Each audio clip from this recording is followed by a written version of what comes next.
As earlier mentioned in the webinar, you have an option to choose between two different packages. The first package involves a yearly contract where you have to work for the NES for at least a year. And the second package involves a two-yearly contract where you have to work for the NES for 2 years to pay back the money that has been used for sponsoring your program. In the yearly package, you'll be able to pay back up to £300 per month, or just over £300 per month, and be sponsored for up to £3,000 for your whole recruitment process. For the two-yearly package, the NES will be able to spend about £4,500 to sponsor whatever costs may be needed aside from the IELTS. In this two-yearly package, you'll be able to pay back just over £200, to be specific, about £212 to £225 per month for 20 months.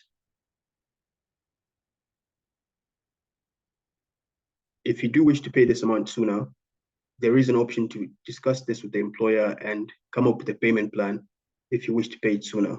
But we, however, do advise that you do not add this extra stress to yourself and you do pay back over the allotted time, as you will still have to work for the NES for the duration of your contract. As mentioned in the webinar, you do not pay any interest on the repayment fees. This is strictly repayment of the fees that have been used to help you get to the UK.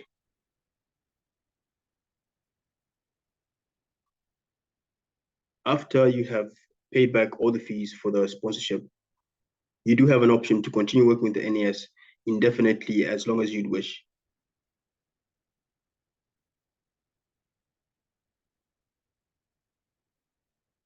So what happens if you do want to leave the NES after your contract? So after your contract, you're free then to be able to apply for other jobs in the NHS or in the other private institutions. And at that point, you'll be free to leave the NES at your own discretion, and you will not have to be held back by the fact that you were sponsored by the NES to come into the UK.